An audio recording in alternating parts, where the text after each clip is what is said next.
Hello hello hello hello hello. तो welcome to daily current affair news analysis. तो आपके सामने है द इंडियन एक्सप्रेस और आज है आपका 4 सितंबर 2023। तो शुरू करते हैं आपके पहले न्यूज़ से। तो देखो भाई, पहला न्यूज़ जो आपका है वो ये बनता है, ये कह रहा है, देखिए आदित्य 11 जो है healthy space spacecraft first orbit raising move to successful. ISRO ने आपका कह सकते हैं चंद्रयान के बाद आपका सोलर मिशन भेजा है आपको स्पेस में, यानी सन के पास भेजा है, ठीक है, जिसको एक कह दीजिए तो आपको सूरजयान की तरह से कहा जा सकता है। लेकिन आपको इसरो ने ये सोलर मिशन भेजा है। सोलर मिशन ये आपका कहाँ से भेजा गया, तो बेसिकली देखिए सोलर मिशन जो आपका भेजा गया है वो आदित्य L1 मिशन से भेजा गया है, ठीक, जो कि आपका श्रीहरिकोटा से लॉन्च हुआ है और वो आपका सैटरडे को लॉन्च हुआ है, ठीक है, सैटरडे को लॉन्च हुआ है, ठीक। अब ये इस मिशन को भेजने का मेन पर्पस क्या है, तो देखिए इस मिशन को भेजने का मेन पर्पस है कि to study the deeper understanding of the sun, how its radiation, heat, flow of particles and magnetic field affect the earth. मतलब इसके जो रेडिएशंस निकलते हैं और इसके जो हीट निकलते हैं या फ्लो ऑफ पार्टिकल्स कह लीजिए वो होते हैं, या मैग्नेटिक फील्ड होता है हमारा, ठीक, ये सारे चीज़ ये सब आपको हमारे पृथ्वी को इफेक्ट कैसे पहुंचाती है, ये इसके बारे में स्टडी करेगा, ठीक है। तो ये आपका रहा कि आपको यहाँ से सोलर मिशन भेजा गया है इसरो के द्वारा, ठीक। अब चलते हैं हम अपने दूसरे आर्टिकल पर। तो आपका दूसरा जो न्यूज़ बनता है वो देखिए आपका कहता है submit visitor metro introduce the tourist smart card. ये याद रखिएगा, आपको यूपीएससी या स्पेस स्टेट पीसेस के पर्सपेक्टिव से बहुत इंपॉर्टेंट हो जाता है टूरिस्ट स्मार्ट कार्ड। तो देखो ये होता क्या है, ठीक है। तो सबसे पहले इस न्यूज़ को समझते हैं। तो ये न्यूज़ आपका कहता है कि DMRC यानी दिल्ली मेट्रो रेल कॉरपोरेशन ने अनाउंस किया है कि G20 को लेकर के जितने भी डेलीगेट्स और विजिटर आएंगे दिल्ली, उनके लिए क्या कहा गया है कि टूरिस्ट स्मार्ट कार्ड लॉन्च किया गया, ठीक, और उनके लिए अवेलेबल होगा। अब ये कहाँ कहाँ अवेलेबल होगा, तो ये हर मेट्रो स्टेशन पे नहीं होगा, ये आपके कुछ ही मेट्रो स्टेशन पे होगा, यानी टोटल 36 मेट्रो स्टेशन है जहाँ पर ये कार्ड अवेलेबल होगा। कब से, 4 सितंबर से लेकर के 10 सितंबर तक ये अवेलेबल होगा, ठीक। अब ये आगे बात क्या कहता है, देखिए ये 2 तरह के कार्ड लॉन्च कर रहा है दिल्ली मेट्रो ने, कहा कि हम 2 तरह के कार्ड लॉन्च करेंगे, जिसकी वेरिएंट 2 होगी, ठीक। पहला वेरिएंट कहता है आपका कि पहला वेरिएंट आपका 1 डे वैलिडिटी होगा, दूसरा वेरिएंट आपका 3 डे वैलिडिटी होगा, ठीक है। और ये जो ये कार्ड है ये आपको ऑफर करेगा अनलिमिटेड राइड के लिए, यानी अनलिमिटेड आप घूम सकते हैं दिल्ली मेट्रो को, ठीक, और एक्सप्लोर कर सकते हैं दिल्ली के मोनूमेंट्स और बहुत सारी जगहों को आप देख सकते हैं, ठीक है। अब ये आगे बात करता है कि एक 1 डे होता है, एक 3 डे होता है, ठीक है, कार्ड लॉन्च किया गया है, ठीक।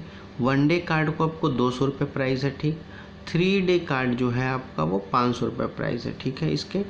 और ये आपको अगर आप इसको रिफंडेबल कराओगे, रिफंडेबल तो उसकी सिक्योरिटी डिपॉजिट आपको कितना है, 50 रुपीज़ है, ठीक। यानी दिल्ली मेट्रो ने लॉन्च कर दिया है विजिटर लोगों के लिए भी आपको स्मार्ट कार्ड, जो कि एज ए टूरिस्ट। और ये देखिए ये किस में आएगा, तो ये आपका देखिए बेसिकली इकोनॉमिक्स में आएगा, जीएस पेपर 3 में आ जाएगा, क्योंकि इसके पर्सपेक्टिव से क्या होगा कि आपको टूरिज़्म आने के बाद क्या होगा, एम्प्लॉयमेंट बढ़ेगा, इकोनॉमिक बढ़ेगी, ठीक।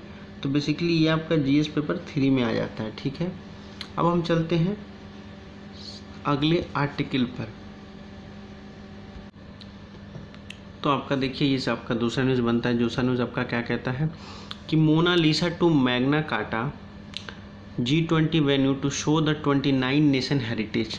यानी देखिए कि G20 का समिट आपका होने वाला है, वो आपका कब होने वाला है, 9 और 10 सितंबर को होने वाला है 2023 में, ठीक। तो इसमें आपका देखिए टोटल कितने G20 के मेंबर हैं, टोटल आपके G20 के मेंबर आपका 20 यानी 20 देश हैं, ठीक। लेकिन अब बात किया जाए कि 29 मेंबर कहा जा रहा है, तो देखिए 20 जो है आपका वो आपका G20 का परमानेंट मेंबर है, ठीक, और बाकी जो 9 है ना वो आपका क्या है, एज ए गेस्ट कंट्री आ रहे हैं, ठीक। यानी हो सकता है कि वो आगे G20 का मेंबर बने, यानी उसको एज ए गेस्ट कंट्री मान सकते हैं कि वो एज ए गेस्ट कंट्री आ रहे हैं, ठीक।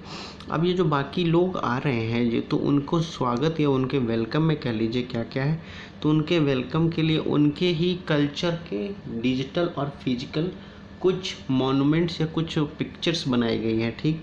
जैसे बात कर लिया जाए तो आपका 18 सेंचुरी में आपका जो है वो किंग डायनेस्टी जार का जो आपका चाइना में था स्टैचू ऑफ अपोलो वो लगाया, किंग डायनेस्टी के जार लगाया गया, ठीक है। किंग जो के क्या इंजनी किन डायनेस्टी के आपके जो कह सकते हैं चाइना में थे उनका स्टैचू लगाया गया, ठीक। और अपोलो जो आपके हिस्ट्री में था, ठीक, इटली का अपोलो जो थे आपके हिस्टोरियन थे आपके इटली के, उनको उनके तस्वीर लगाई गई है, ठीक।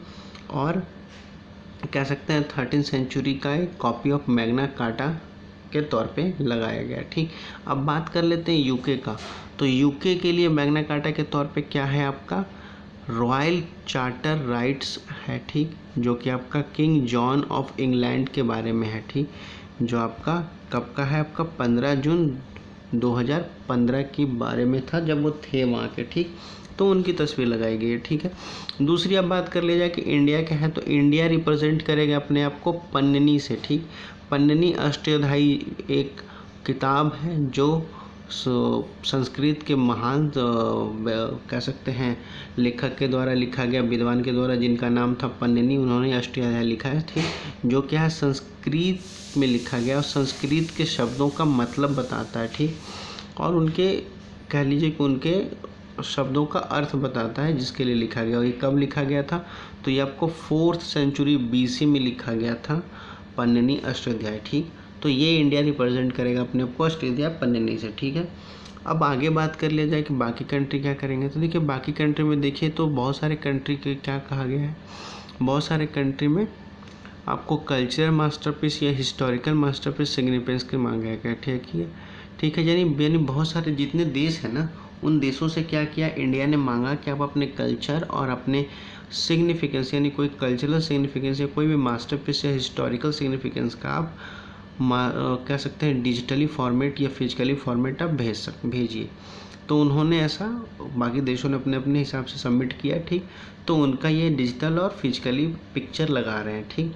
जैसे कितने क्या क्या मांगा गया, ठीक। तो देखिए एक नेचुरल हेरिटेज के तौर पे मांगा गया है, ठीक, तो वो लगाया गया, ठीक। अब बात कर ले जाए कि क्या क्या लगाया गया, तो देखिए मोनालिसा की पेंटिंग भी लगी है जो कि फ्रांस की है मोनालिसा की पेंटिंग, तो वो भी लगाया जाएगा। गुटनबर्ग बाइबल भी लगाया गया जो कि आपका क्या है जर्मनी से है गुटनबर्ग बाइबल, वो आपका क्या कह सकते हैं अर्लीस्ट मेजर बुक प्रिंटेड है, सबसे पहला बुक प्रिंटेड माना जाता है गुटनबर्ग बाइबल, वो आपका जर्मनी से है, वो लगाया जाएगा, ठीक है। मैक्सिको की बात कर लीजिए तो मैक्सिको में आपका देखिए कि एक स्टैचू लगाया जाएगा कॉर्डिको का, ठीक है। अब आपके बात कर लीजिए अबू धाबी के लिए, तो अबू धाबी के लिए क्या अब्राहम फैमिली हाउस लगाया गया, ठीक है। और उसके बाद आपका UAE की बात कर लिया जाए तो UAE में भी आपका क्या है कसूड़े लगाया गया, ठीक। अब आगे देखिए सारे बहुत सारे देशों के लिए लगाया गया। जापान के लिए क्या लगाया गया, जापान के लिए हमारा इंपॉर्टेंट हो जाता है कि शॉर्ट स्लीव गारमेंट लगाया गया, ठीक है।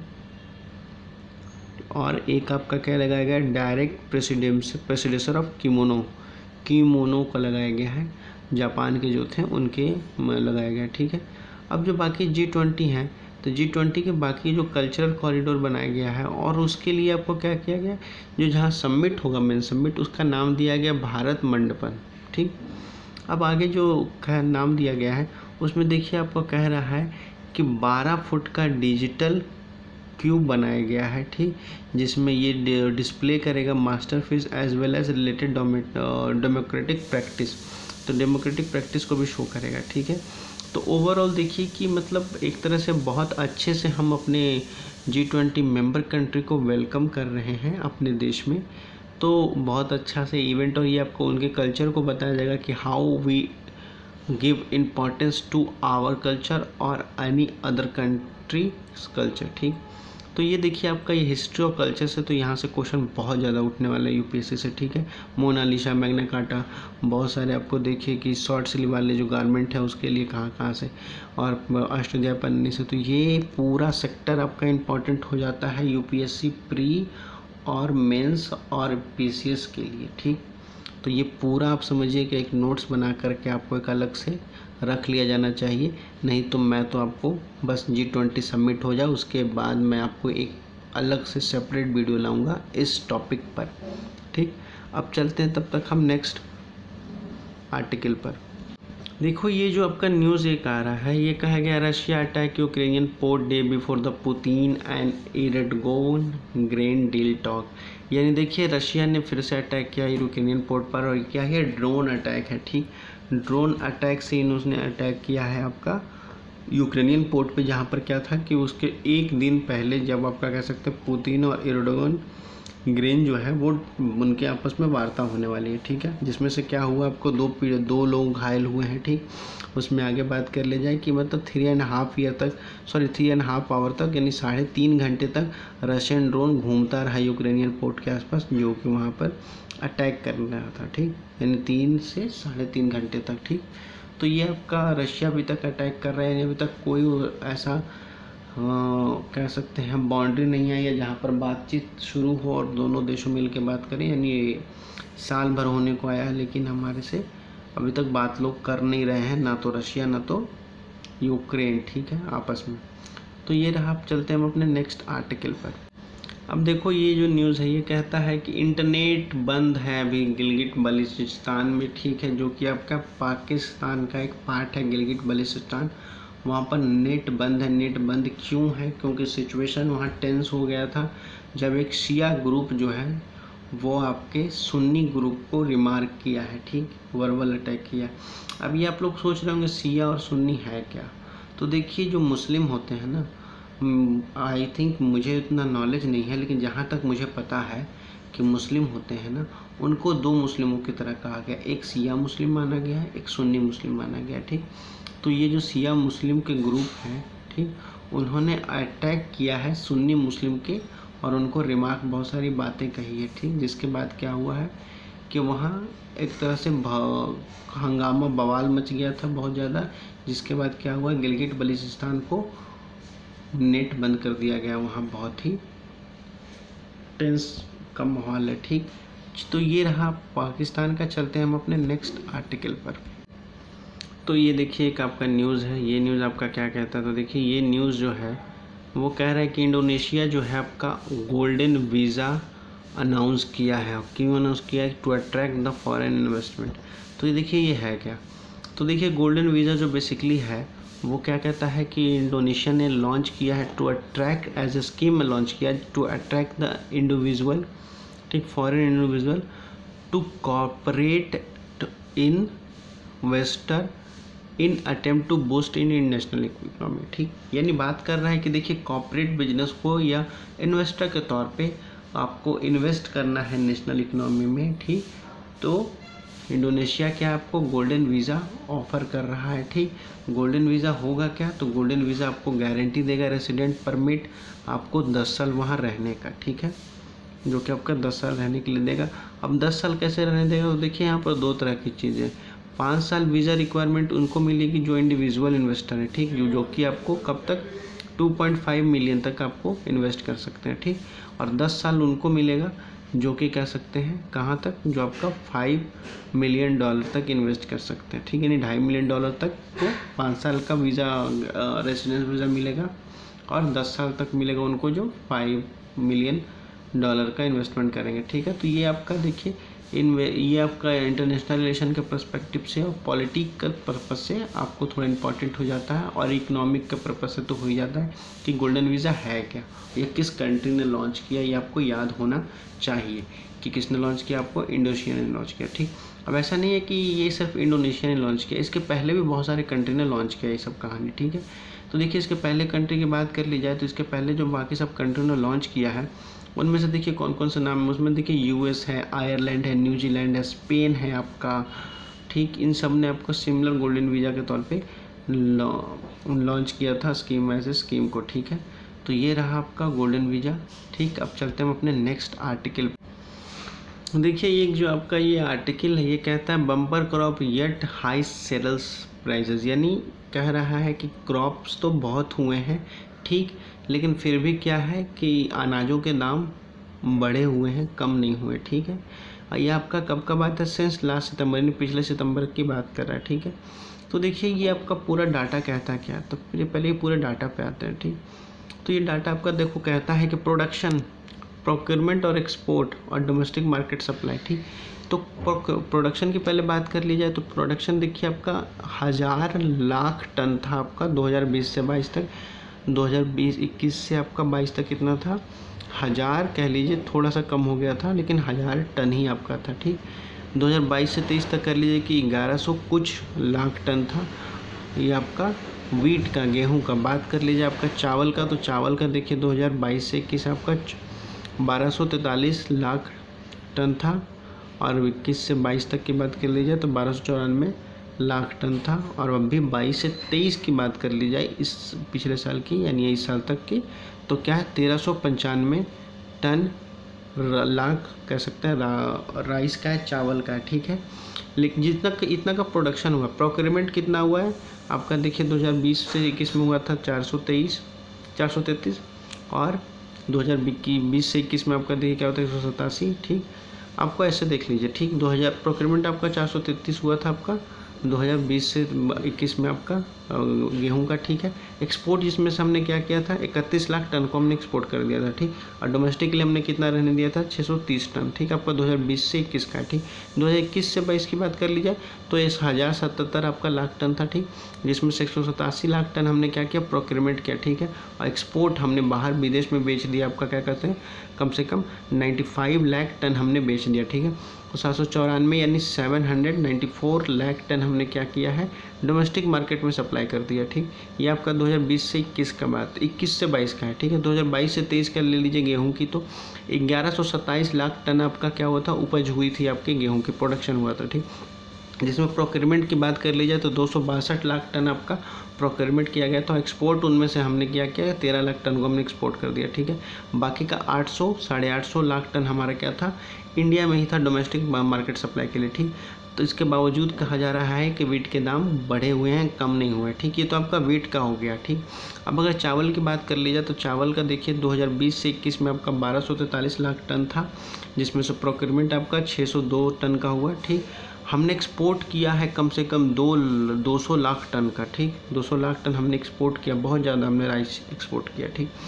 और अब कम से कम 443 लाख टन हमने क्या किया, डोमेस्टिक मार्केट में रखा है। ठीक, ये आपका 20 का था, ये 21 से 22 का बात कर लेते हैं तो 1294 को क्या था, हमने प्रोड्यूस किया था, प्रोडक्ट किया था। ठीक, अब उसके बाद देखिए उसमें क्या था 575 हमने क्या किया है, प्रोक्योरमेंट किया है। ठीक, एक्सपोर्ट हमने 215 लाख टन हमने कर दिया है। ठीक है, बहुत ज़्यादा किया। ठीक, और 503 लाख टन हमने क्या किया, डोमेस्टिक मार्केट सप्लाई के लिए रखा। ठीक, 1355 की बात की जाए तो 1355 हमने प्रोडक्शन किया था 2022 से 23 के बीच में, जिसमें 1570 लाख टन हमने क्या किया, प्रोक्योरमेंट किया है। ठीक, और 221 लाख टन हमने एक्सपोर्ट किया है चावल, यानी आपका गेहूं के मुकाबले बहुत ज़्यादा है। ठीक, और आपका डोमेस्टिक मार्केट सप्लाई की बात कर ली जाए तो 563 हमने डोमेस्टिक मार्केट सप्लाई में रखा है। ठीक, यानी आपका देखिए ओवरऑल देखिए कि डोमेस्टिक मार्केट सप्लाई में हमने चावल को कम रखा है। ठीक,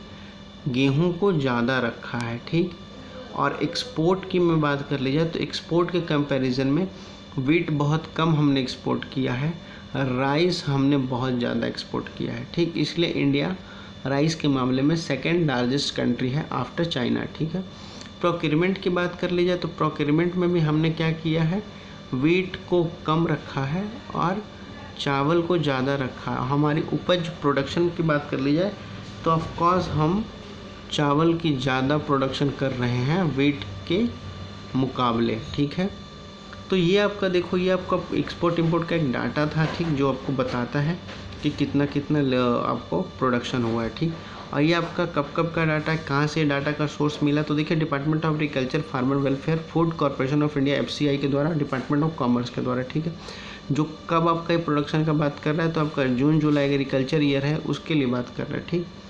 लेकिन इसके बावजूद क्या कहता है कि महंगाई बढ़ी हुई है, चावल के दाम और गेहूं के दाम कम नहीं रहे। कैसे नहीं कम रहे सर? तो देखिए ये आपका कहता है कि आपको बात कर रहा है जनवरी 2022 में, तो कितना था जनवरी 2022 में आपका 2.5% था, 2.5% था। फिर फरवरी 2022 में थोड़ा सा बढ़ा है, ठीक।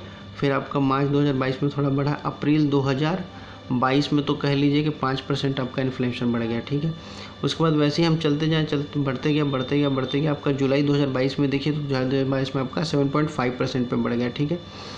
उसके बाद आपका देखिए नवंबर 2022 में आपका देखिए लगभग 12% के लगभग हमारा बढ़ गया है नवंबर 2022 में, ठीक है। आपका दिसंबर 2022 में बात के लिए तो बढ़ती गया, आपका 13.5% हो गया। फरवरी 2023 में यानी पहले जनवरी 2023 में देखिए तो जनवरी 2023 में आपका यहीं रहा आपका 15% के लगभग। फरवरी 2023 में हमने छलांग मारा है बहुत ज़बरदस्त और पहुंचा हमने क्या 16.73% से बढ़ा है, ठीक। और मार्च की बात कर लीजिए तो थोड़ा सा डाउनफॉल आया है, थोड़ा सा फिर डाउनफॉल आया आपका। देखिए डाउनफॉल आपका यहाँ तक आया है मई 2023 तक, ठीक। फिर देखिए फिर इसमें थोड़ा सा इंक्रीजमेंट है, थोड़ा सा उछाल है। जून 2023 में थोड़ा उछाल है, जुलाई 2023 में तो आप देखिए आपका कहाँ हो गया 13% के लगभग बढ़ गया, ठीक। यानी चावल के दाम बढ़ ही रहे हैं बावजूद इसके कि हमने प्रोडक्शन ज़्यादा किया है, हमने प्रोक्योरमेंट ज़्यादा किया है, हमने एक्सपोर्ट बहुत कम किया, इसके बावजूद चावल के दाम बढ़ रहे हैं, ठीक।